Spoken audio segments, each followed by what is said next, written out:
and share. Okay. All right. So let's quiet down for a minute, and because we love to hear from the food pantry. Thank you guys for being here. I'm gonna have you step over here because we recorded so people don't heard that. But let's give them a warm welcome and hear their update.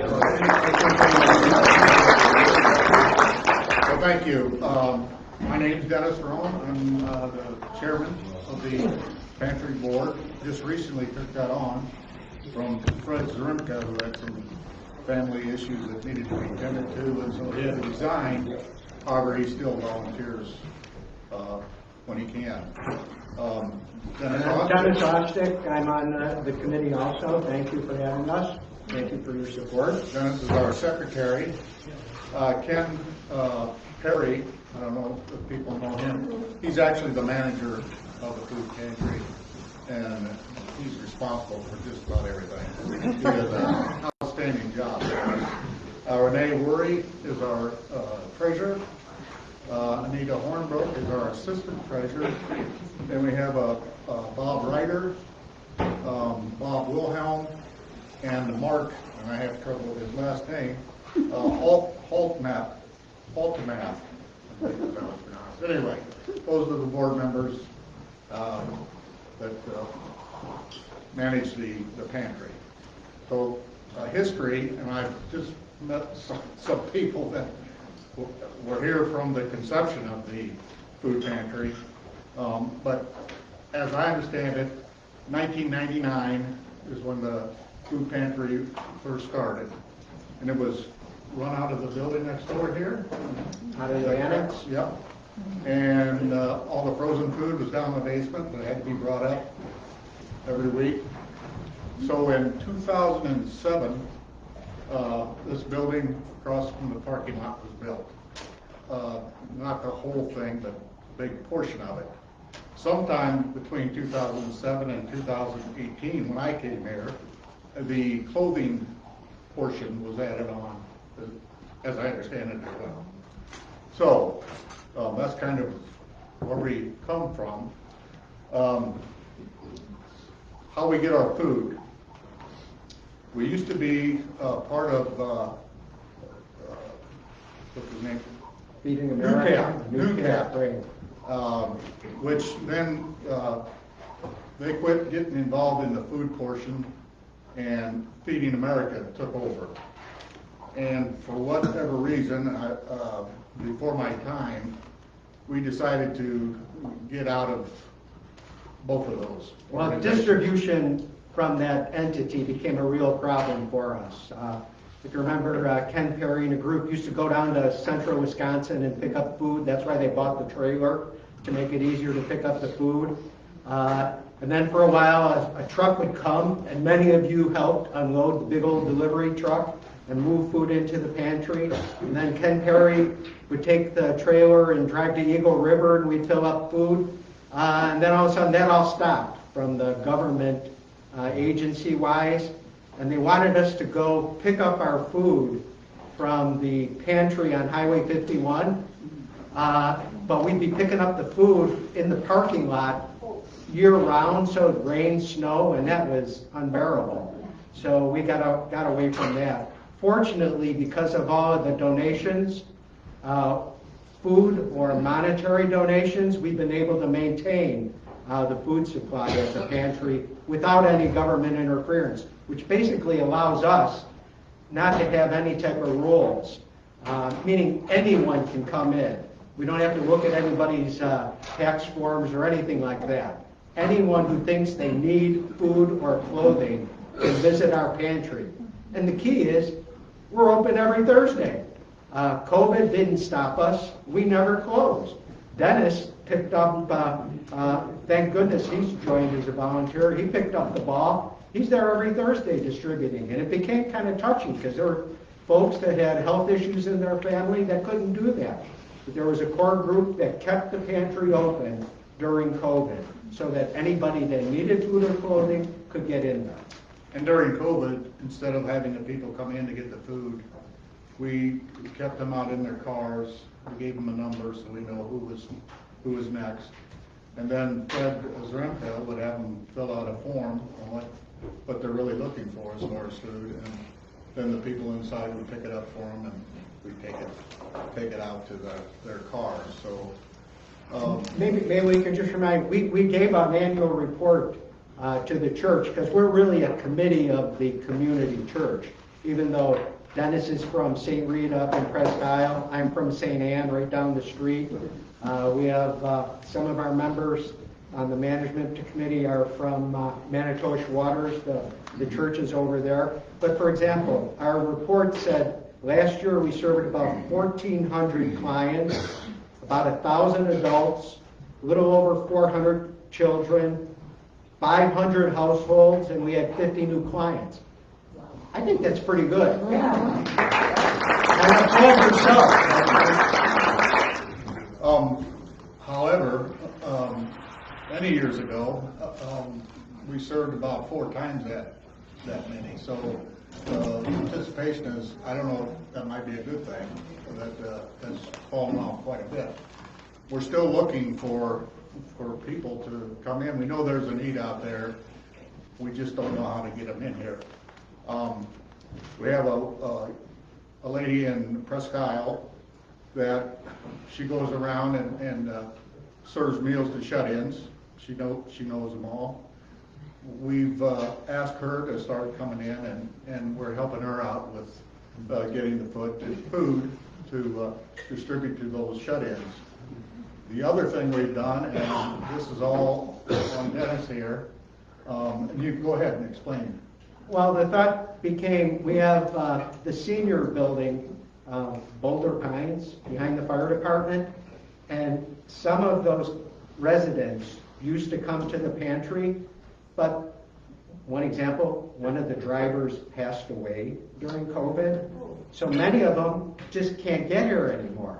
So the committee decided, well, let's bring the food to them. So starting tomorrow, a distribution system is in place to bring them what they asked for.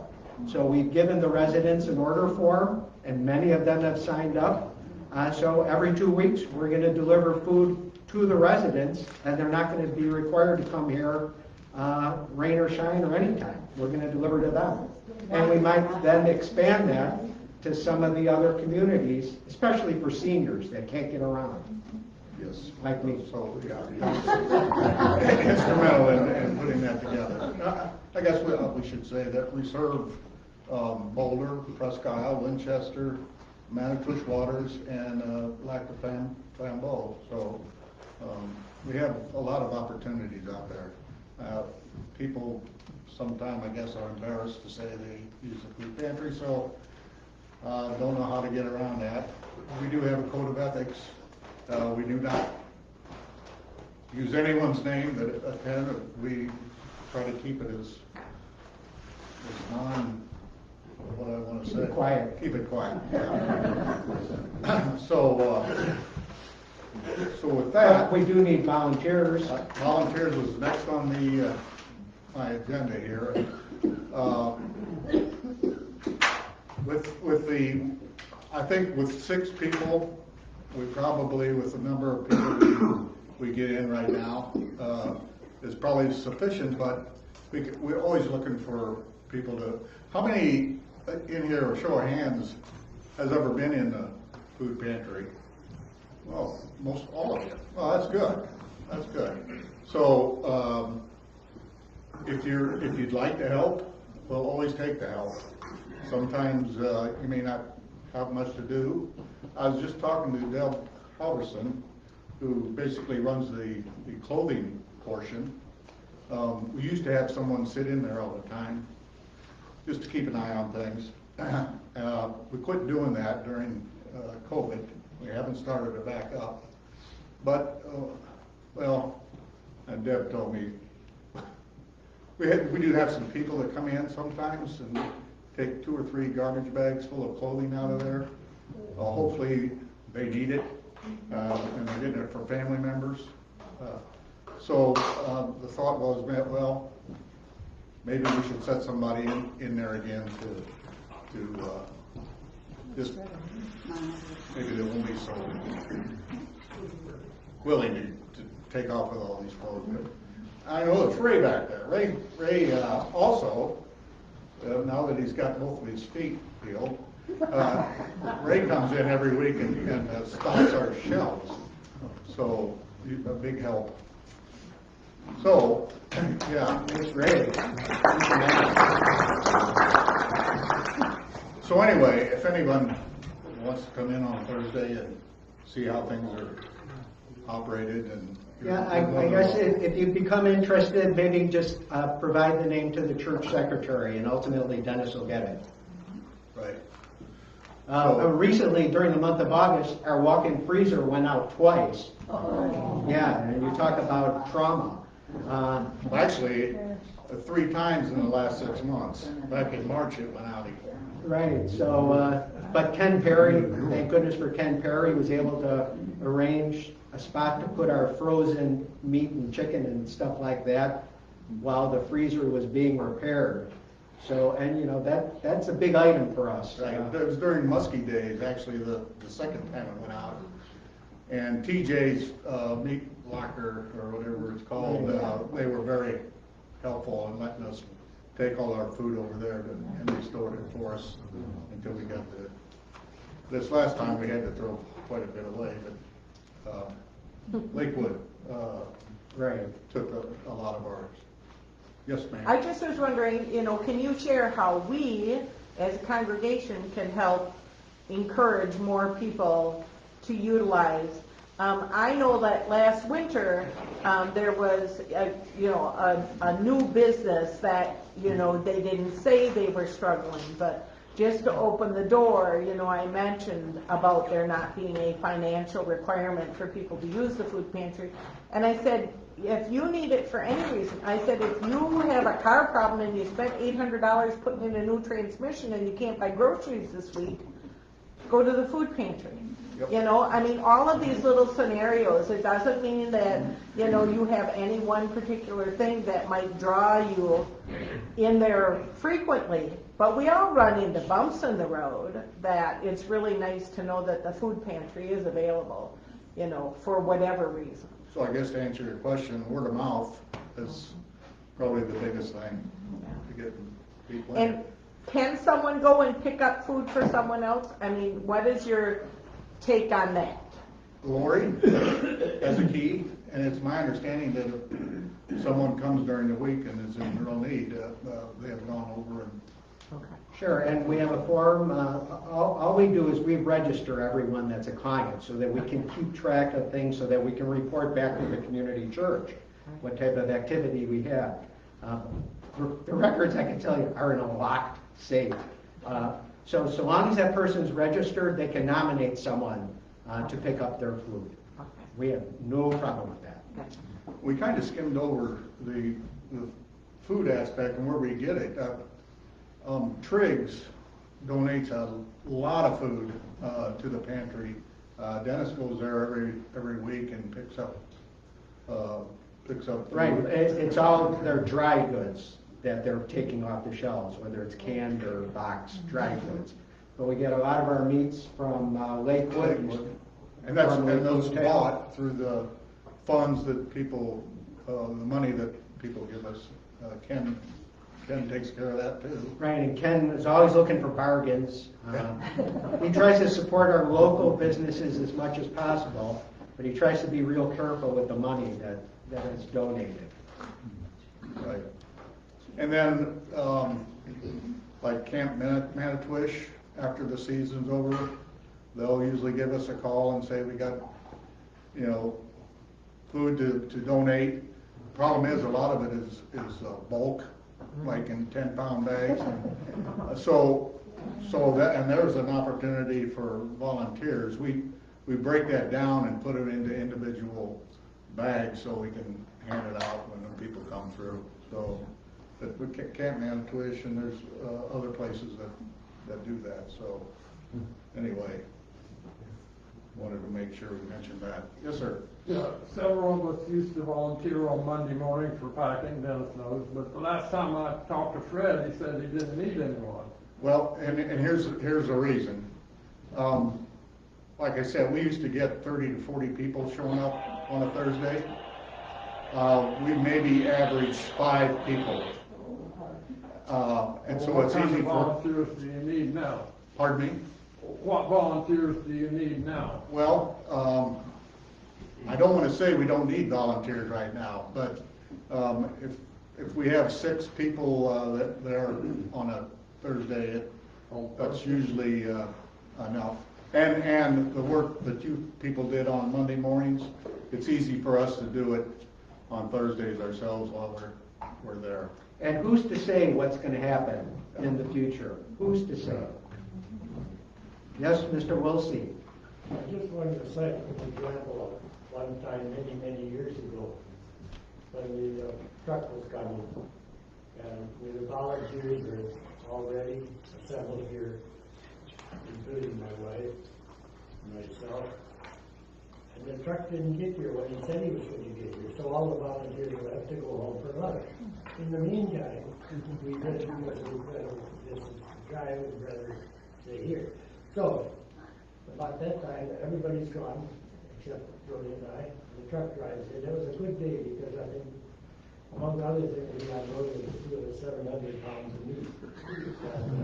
And then we got everything on board, we got a volunteers for that. So it was a We don't have to worry about that now. Yes, sir. Yes, sir. How are you going to deliver the food to the seniors? Do you need help, drivers or people to deliver that food? We may need help, yes. So if you're willing to do that, pass your name along to the church secretary. We're just starting. Tomorrow's day number 1. Anita Hornbrook and I are going to bring over the initial distribution tomorrow. But stuff happens. People have other commitments. If you're willing to help on Monday mornings, and that's like a half an hour because everything will be prepackaged when the distribution's ready. It's just a matter of putting banana boxes in your car or truck and bringing them over to the apartments. We're going to get the orders on Thursday, and the team of people that are there are going to put it in the boxes. Then on Monday, Dennis and Anita and whoever else will take it over to the apartment, and the manager there will We'll distribute it to the residents. And the residents are like, oh, they're thrilled to know about this service, I can tell you that. Anything Thank else? you for doing that. Very creative. Yep. Thanks to Dennis. You're welcome. That was his idea. All right, thank you guys for coming. Thank you.